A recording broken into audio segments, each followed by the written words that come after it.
Welcome back students. Today we will discuss about microbial hydrogen production.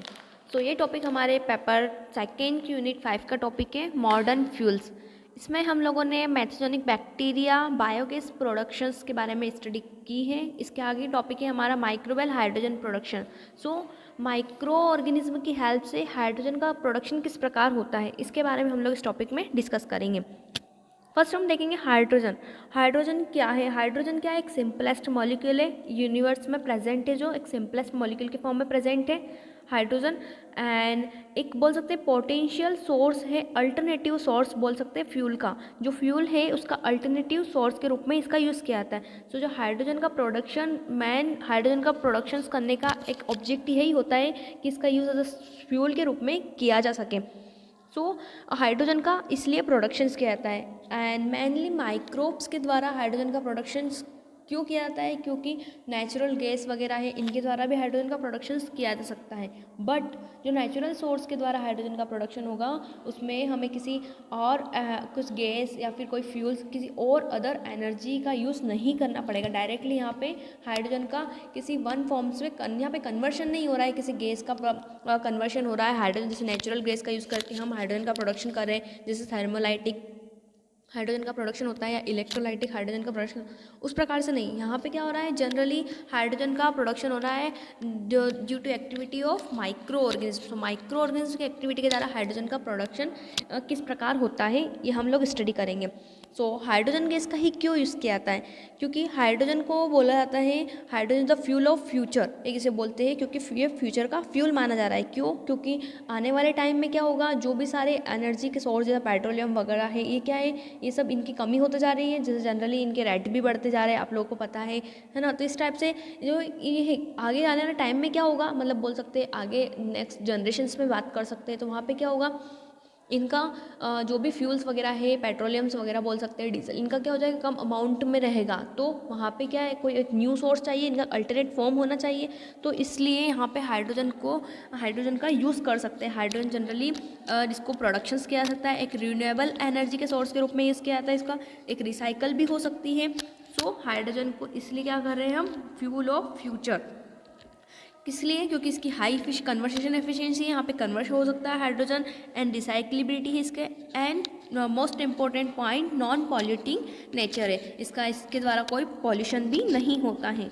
And क्या है, half of the whole of the hydrogen currently produce is obtain from thermolytic and gasification process.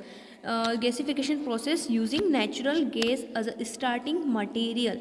Natural gases के through, thermolytic या gasification process के through यदि hydrogen का production होता है तो यहाँ पे हमें एज अ नेचुरल सोर्स की भी आवश्यकता होगी प्रोडक्शंस के लिए। बट यहाँ पे अगर नेचुरल गैस का यूज़ करेंगे तो नेचुरल गैस भी तो एक अमाउंट में, एक लिमिटेड अमाउंट में है, उसका भी अगर उसका ही प्रोडक्ट नेचुरल गैस ही नहीं है तो हाइड्रोजन का प्रोडक्शन किस प्रकार कर सकेंगे।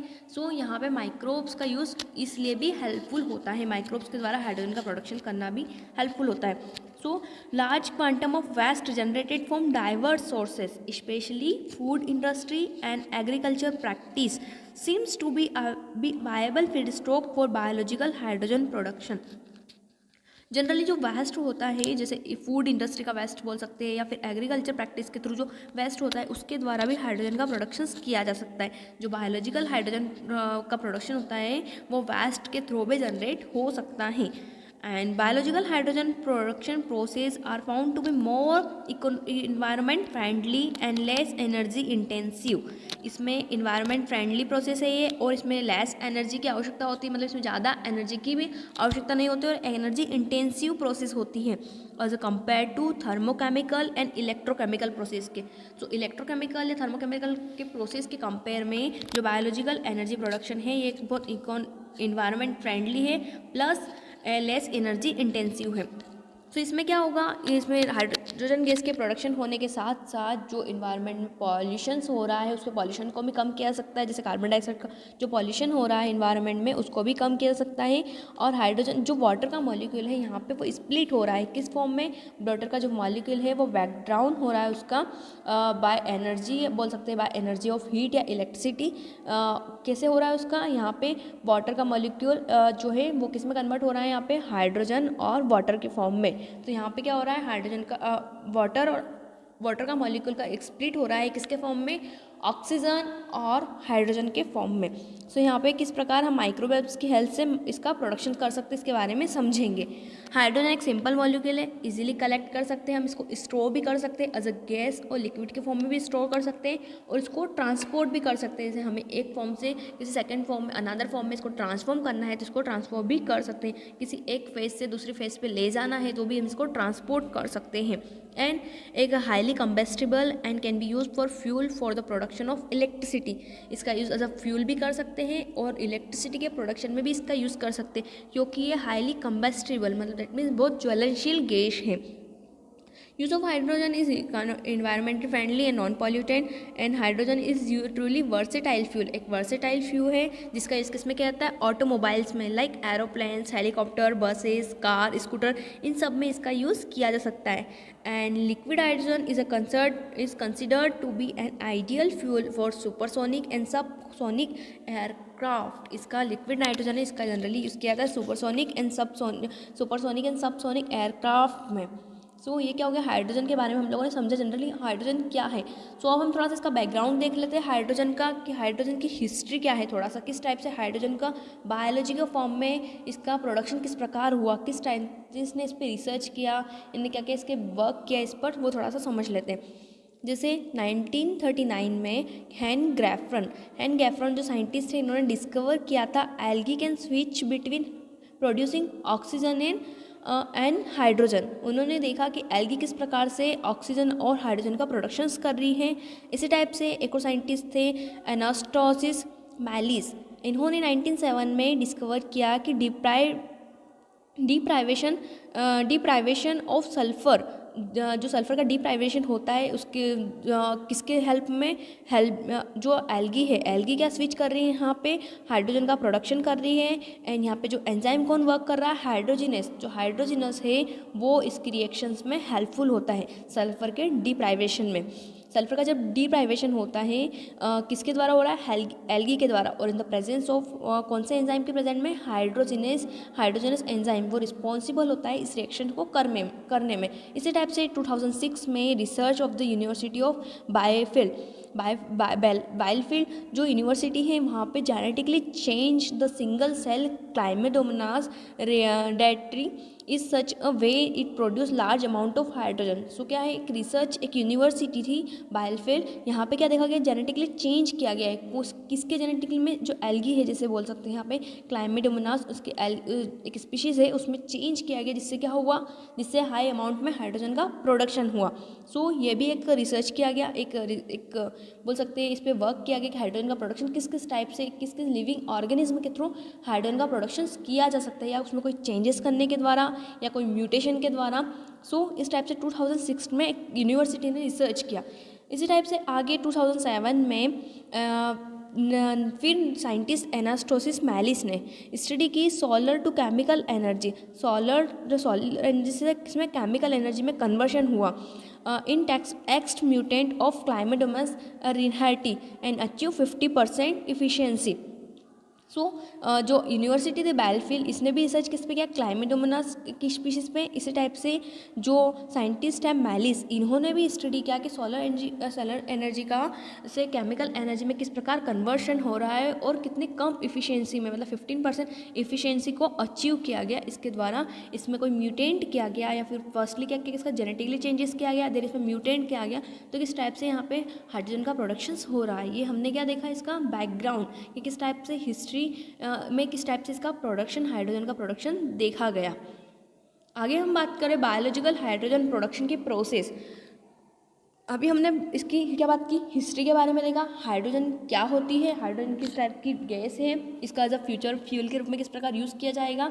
और आगे हम बात करेंगे हाइड्रोजन गैस जो बायोलॉजिकली रूप से हमको क्या पढ़ना है, माइक्रोबियल हाइड्रोजन प्रोडक्शन। सो माइक्रोब्स की हेल्प से किस प्रकार बायोलॉजिकल हाइड्रोजन प्रोडक्शन होता है, इसको शॉर्ट में कहते हैं BHP, मतलब biological hydrogen production. Biological hydrogen production किसके द्वारा है? फ्रॉम रिन्यूएबल सोर्सेज, जिनका फिर से जो रिन्यूएबल सोर्स है, रिन्यूएबल सोर्स तो आप समझते हैं अच्छे से, है ना। रिन्यूएबल सोर्स जैसे biomass, water and organic waste, either biologically या फोटोबायोकेमिकली कॉल बायो हाइड्रोजन। यहाँ पे रिन्यूएबल सोर्स जैसे वाटर, ऑर्गेनिक वेस्ट का यूज़ करके बायोलॉजिकली प्रोसेस या फोटोबायोलॉजिकल प्रोसेस के द्वारा हाइड्रोजन का प्रोडक्शन किया जाएगा। किस प्रोसेस में? BHP। इस प्रोसेस में क्या हो रहा है? Biological hydrogen production, hydrogen as a by product of micro organism metabolism. जो माइक्रो ऑर्गेनिज्म मेटाबोलिज्म होगा बायोलॉजिकली, दैट मीन्स हम यही समझते हैं माइक्रो ऑर्गेनिज्म हेल्प से, माइक्रो ऑर्गेनिज्म यहाँ पे एल्गी हो सकते हैं, बैक्टीरिया हो सकते हैं, जिनकी हेल्प से क्या हो रहा है? हाइड्रोजन का प्रोडक्शन हो रहा है। सो माइक्रो ऑर्गेनिज्म क्या कर रहे हैं? एज अ बाय प्रोडक्ट के रूप में जब इनका मेटाबॉलिज्म होगा तो वो क्या करेंगे? बाय प्रोडक्ट के रूप में हाइड्रोजन का प्रोडक्शंस करेंगे। एंड इसे हम बोल सकते हैं new area of technology development in potential production of usable hydrogen from variety of renewable sources. Different type के जो रिन्यूएबल सोर्स है उनका यूज़ करके हम यहाँ पे हाइड्रोजन का प्रोडक्शंस कर रहे हैं with the help of micro organism. And जो बायोलॉजिकल हाइड्रोजन प्रोसेस है एक एम्बिएंट फिजियोलॉजिकल कंडीशंस में की जाती है, एम्बिएंट फिजियोलॉजिकल कंडीशन में की जा रही है। And most obvious and viable approach, energy intensive and conventional chemical और इलेक्ट्रोकेमिकल प्रोसेस। ये एक बहुत इंपॉर्टेंट प्रोसेस है जिसका मोस्टली व्यापक रूप से इसका यूज़ किया जा रहा है, जिसके द्वारा क्या हो रहा है? यहाँ पे हाइड्रोजन गैस का प्रोडक्शन हो रहा है। एंड एक सक्सेसफुल टेक्निक बोल सकते हैं जिसमें क्या हो रहा है? कन्वर्शन हो रहा है। बायोमास का कन्वर्शन किस में हो रहा है? हाइड्रोजन गैस का, हाइड्रोजन गैस में कन्वर्शन, मतलब रॉ मटेरियल का यूज़ करके हम क्या प्रोड्यूस कर रहे हैं? यहाँ पे एक फीड स्टॉक प्रोड्यूस कर रहे हैं। एंड जिसका फीड स्टॉक का कौन यूज़ कर रहा है? Fermented by the micro. यहाँ पे क्या हो रहा है? रॉ मटेरियल का यूज़ कर रहे हैं। और रॉ मटेरियल किसके लिए यूज़, जो रॉ मटेरियल है इसको क्या कर रहे हैं? फर्मेंटेशन के प्रोसेस के द्वारा माइक्रो ऑर्गेनिज्म का फर्मेंटेशन कर रहे हैं और यहाँ पे क्या प्रोड्यूस हो रहा है? हाइड्रोजन का प्रोडक्शन हो रहा है। एंड इसमें क्या हो रहा है? इसमें ये किसके द्वारा होता है? फर्मेंटेशन बाय एनारोबिक और फोटोसिंथेटिक माइक्रो ऑर्गेनिज्म जो कार्बोहाइड्रेट रिच और नॉन टॉक्सिक रॉ मटेरियल का फर्मेंटेशन करते हैं और हाइड्रोजन का प्रोडक्शंस करते हैं। सो इसकी प्रोसेस हम देखते हैं इसको किस प्रकार क्लासीफाई किया गया है। फर्स्ट हम देखिए बायोलॉजिकल हाइड्रोजन प्रोडक्शंस को 5 टाइप से क्लासीफाई किया जाता है। Biophotolysis, fermentation, biological water gas shift reactions and biological microbial electrolysis cell and major enzymes. So ये क्या है? First, second fermentation, third biological water gas shifter and fourth one is microbial electrolysis cells and major enzymes. कौन कौन सा enzyme इसमें include होते हैं biological hydrogen productions में? सो बायोफोटोलाइसिस में क्या होगा?